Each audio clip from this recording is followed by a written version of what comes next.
नमस्कार, मेरा नाम सौरभ शुक्ला और आप देख रहे हैं न्यूज़ 18। देश में दक्षिण पश्चिम मानसून ने अब रफ्तार पकड़ ली है और धीरे धीरे कई राज्यों में अपनी मौजूदगी दर्ज करा रहा है। 4 जून को केरल तट पर दस्तक देने के बाद मानसून ने सिर्फ 24 घंटे के भीतर ही 4 राज्यों को कवर कर लिया था। इसके बाद 5 जून को मानसून ने गोवा के कुछ हिस्सों, कर्नाटक के कुछ इलाकों, तमिलनाडु और अरब सागर के दक्षिण पश्चिम हिस्सों में भी अपनी पकड़ मजबूत कर ली है। अब मानसून लगातार आगे बढ़ रहा है और गोवा से होते हुए महाराष्ट्र की ओर तेजी से आगे बढ़ रहा है। मौसम विभाग का अनुमान है कि अगले 2 से 3 दिनों में यह महाराष्ट्र के साथ साथ आंध्र प्रदेश और पूर्वोत्तर भारत के कुछ हिस्सों तक भी पहुंच सकता है। भारतीय मौसम विभाग यानी आईएमडी के ताज़ा बुलेटिन के अनुसार इस समय मानसून के आगे बढ़ने के लिए मौसम पूरी तरह अनुकूल बना हुआ है, इसलिए आने वाले दिनों में इसकी रफ्तार और तेज हो सकती है। अगर बात उत्तर भारत की करें तो वहां अभी लोगों को मानसून का इंतज़ार करना पड़ा है।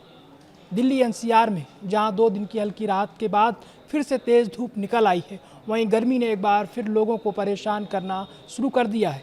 आईएमडी के मानसून ट्रैकर के अनुसार मानसून की एंट्री अब अलग अलग राज्यों में चरणबद्ध तरीके से होगी। अनुमान है कि बिहार में मानसून 15 जून के आसपास पहुंच सकता है, वहीं 20 जून तक इसके मध्य प्रदेश और उत्तर प्रदेश के कुछ हिस्सों में पहुंचने की संभावना है। इसके बाद 25 जून तक पश्चिमी उत्तर प्रदेश और दिल्ली एनसीआर में भी मानसून की झमाझम बारिश शुरू हो सकती है। वहीं राजस्थान जैसे इलाकों में मानसून 30 जून से लेकर 5 जुलाई के बीच पहुंचने का अनुमान लगाया गया है। पिछले साल की तुलना में इस बार मानसून की चाल थोड़ी धीमी मानी जा रही है। इस साल ये अपने सामान्य समय से करीब 3 दिन की देरी से आगे बढ़ रहा है। हालांकि मौसम वैज्ञानिकों का कहना है कि ये देरी ज़्यादा चिंताजनक नहीं है। आईएमडी के अनुसार इस साल देश में कुल बारिश सामान्य के करीब 90% रहने की संभावना है, यानी इस बार मानसून सामान्य से थोड़ा कमज़ोर रह सकता है।